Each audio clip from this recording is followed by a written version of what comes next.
Laundry Day by J.W.G. Wise. August 28, 1989. Lubrow, Wyoming. The damn dryer was broken. So was the washing machine. But Dopey's Soapies had plenty of working washing machines. Their dryers, however, were famous for eating underwear. Nothing but underwear. Socks made it in and out just fine. But throw a pair of bikini briefs in them, and you were likely to come back with something that looked like you could have bought at Frederick's of Hollywood. No thank you. I don't need the crotchless ones today. It's not that kind of year. Doreen didn't mind the 2-block walk to Dopey's on the warm days. She resisted the temptation to buy one of those wheelie carts. That felt like a commitment and surrender to a life she wasn't ready for. If it came down to crotchless underwear or wheelie carts, she hoped she was still young enough that the choice was at least still a thinker. And she hoped she'd still opt to carry her laundry. It was the trip back that she hated.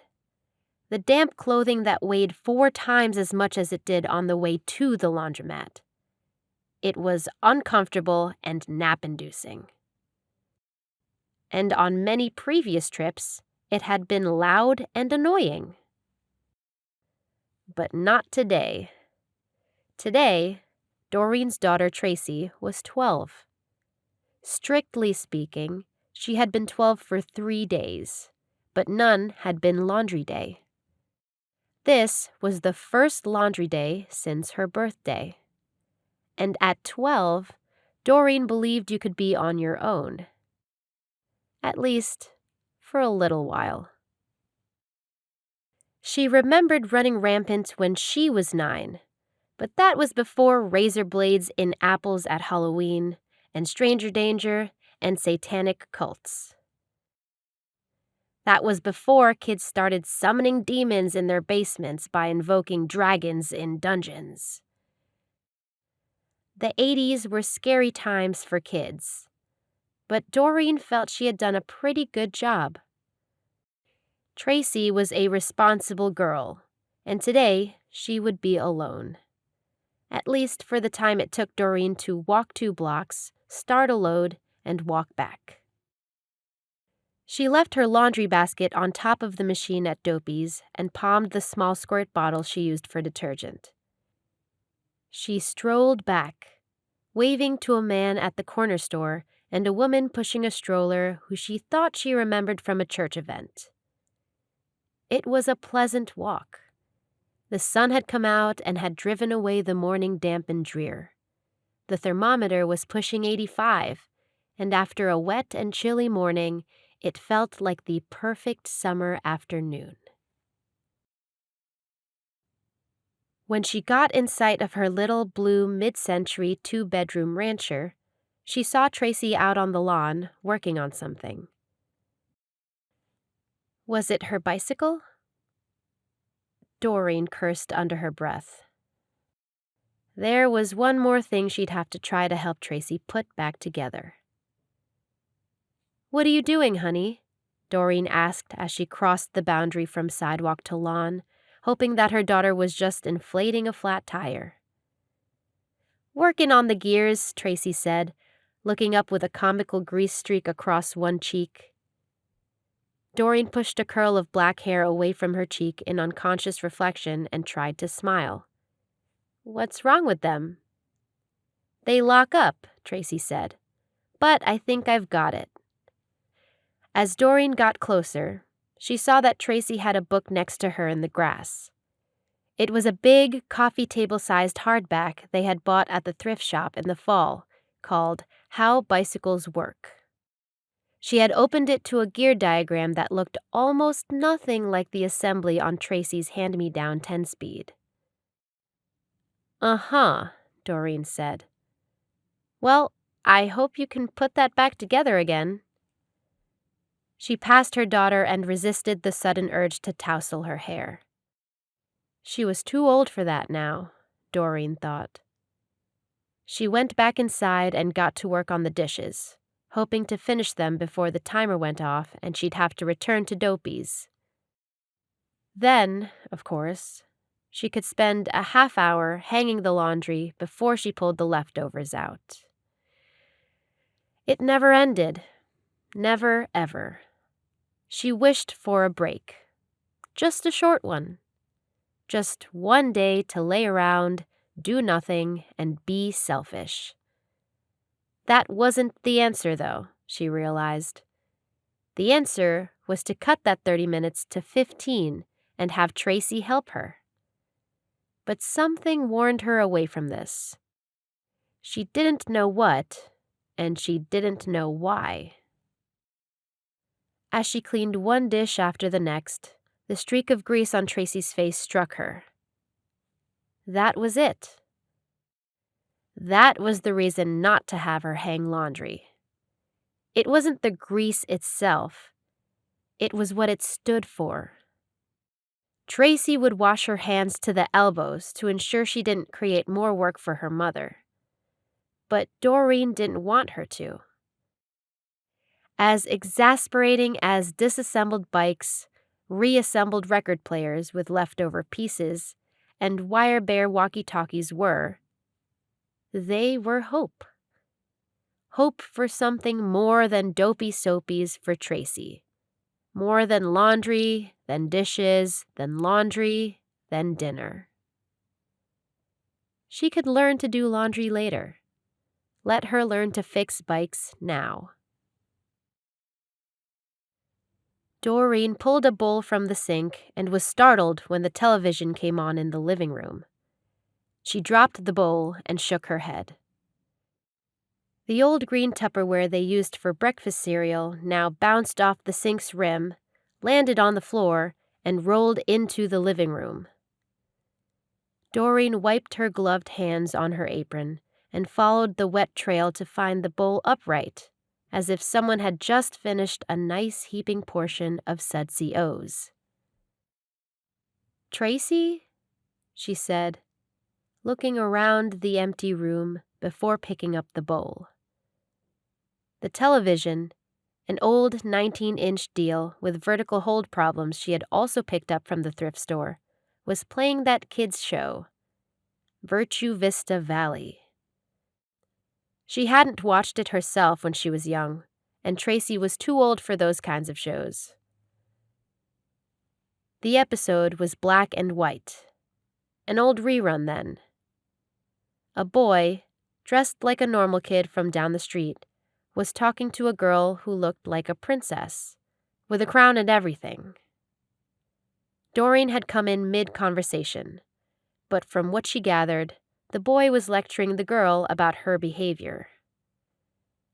"Never changes," Doreen said, picking up the clicker. "You're too good for him, sister. Tell him to shut up and then go find someone better." She turned the TV off, dropped the remote onto the coffee table, and bent over to pick up the bowl. She heard the sound of the television tube click back on. Afraid as the TV hummed behind her, she froze.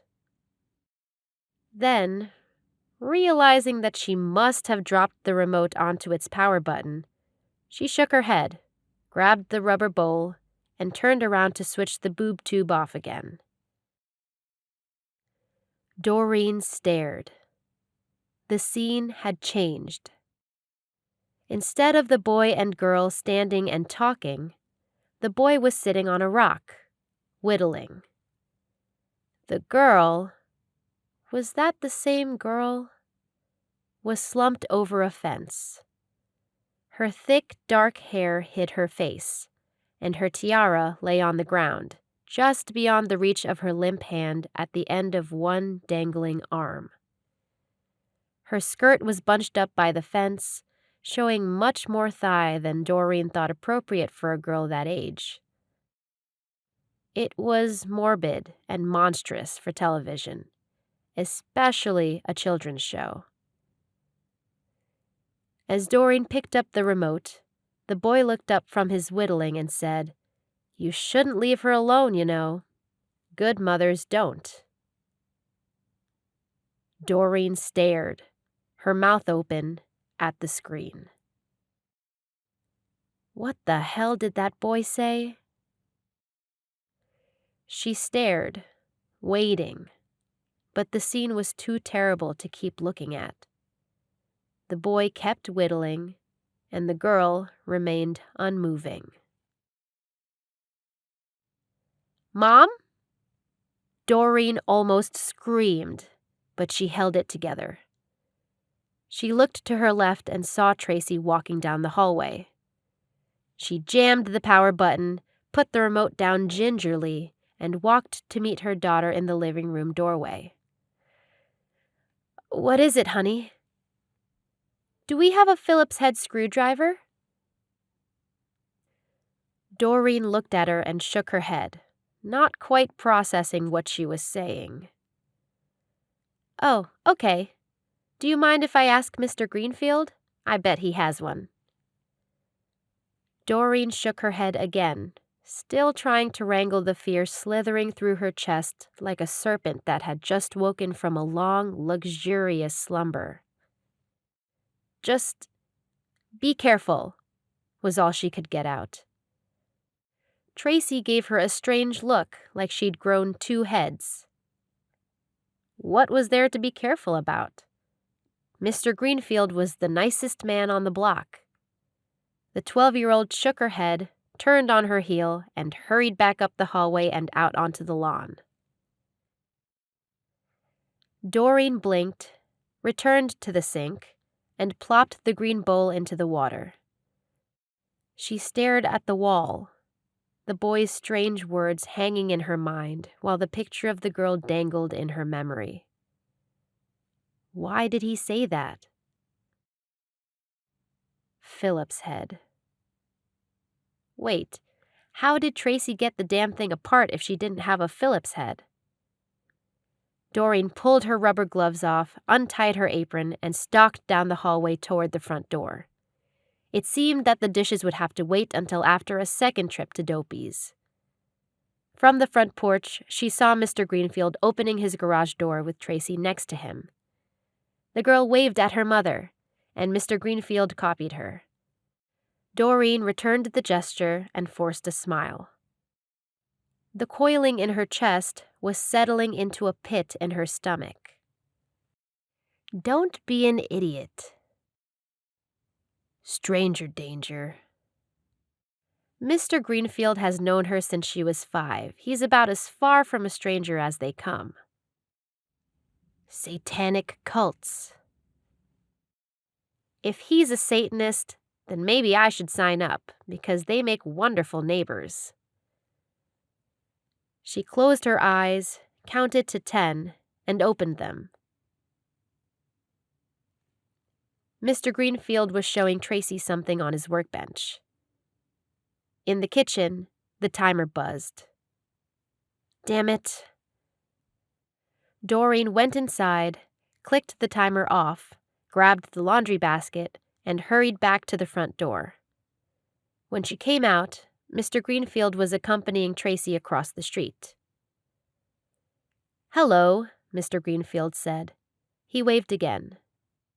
Beautiful day for some mechanic's work. He was tall, broad-shouldered, and combed his thinning gray hair over from a side part.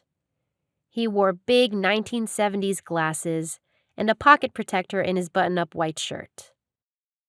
His sleeves were rolled up and his tie was loose, like one of those men in that movie about the jurors.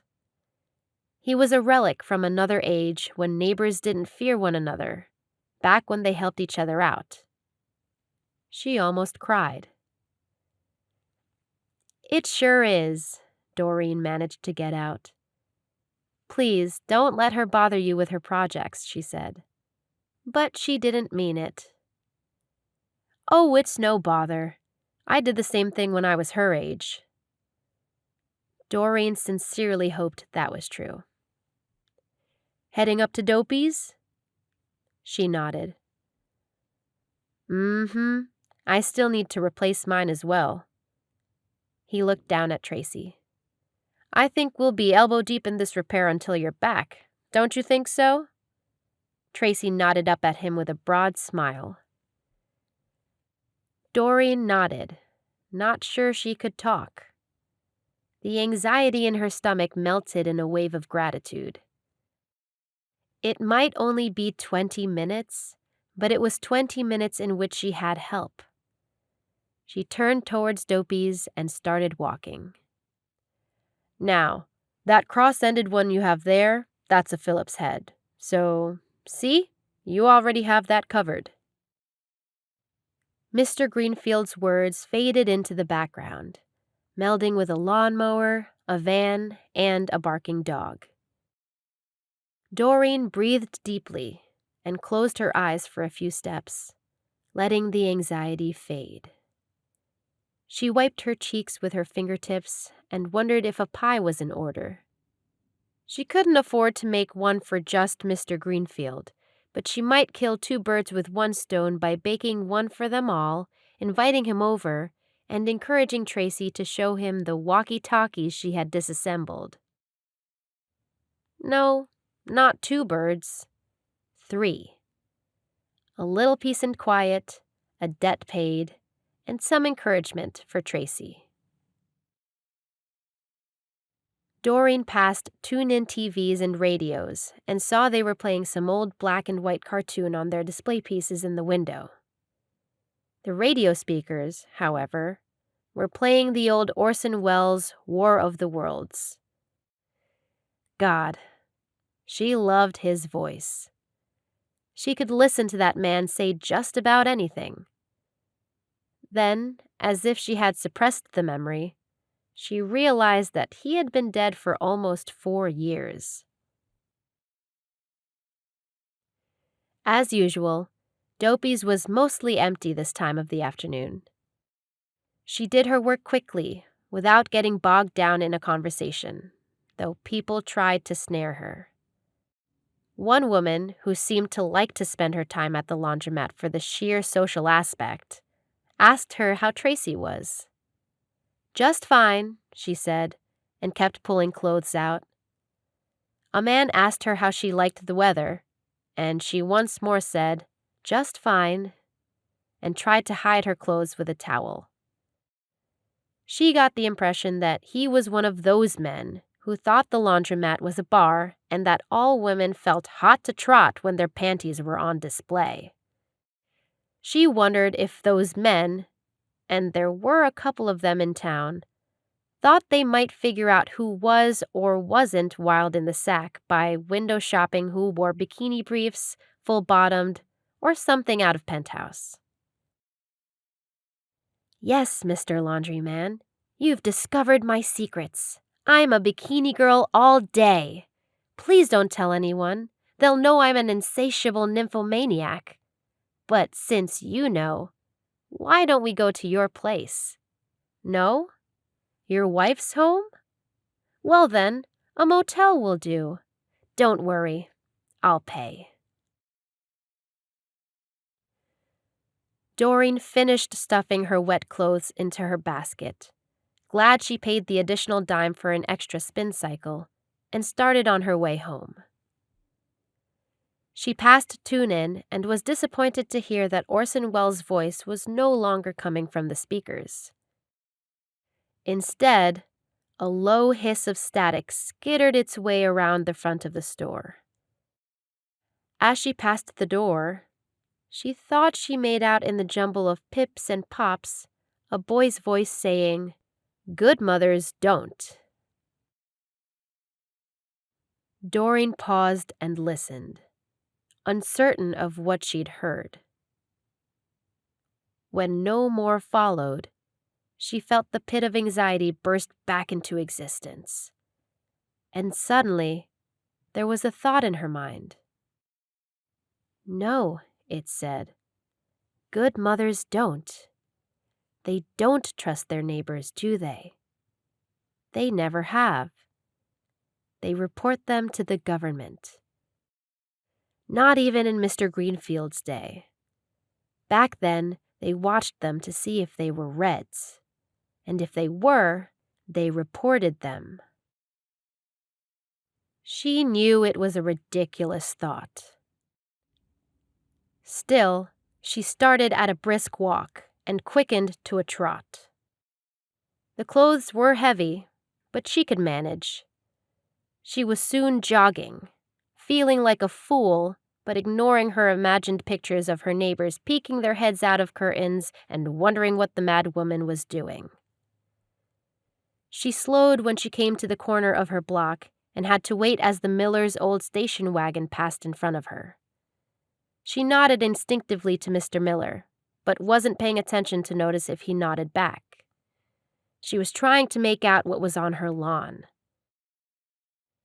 There was the bike, and something sticking out from behind one of the bushes.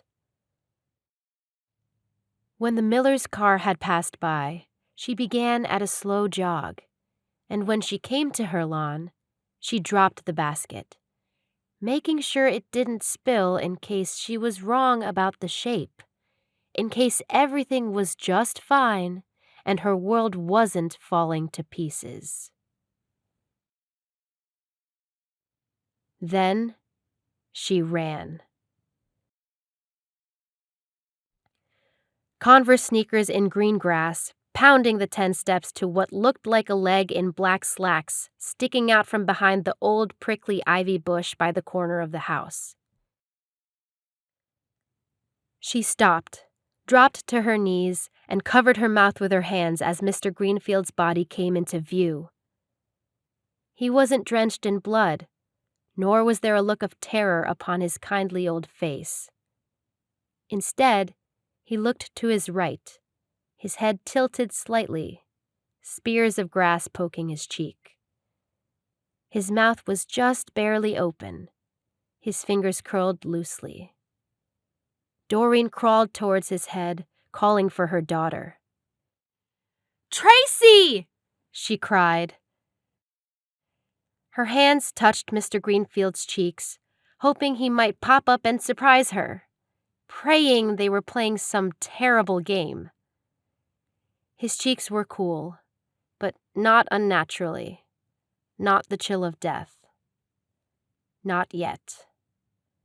She felt for a pulse, but it had left him. "Tracy!" she shouted. Doreen didn't know CPR, but she pressed on his chest 10 times and felt for a pulse again before standing. She ran to the backyard and looked over the chain-link fence. It was empty. She ran to the front yard and called out her daughter's name again. As she stepped onto the cement path, something crunched under her sneaker. She looked down and saw Mr. Greenfield's glasses. "Oh, God," she said, looking up sharply.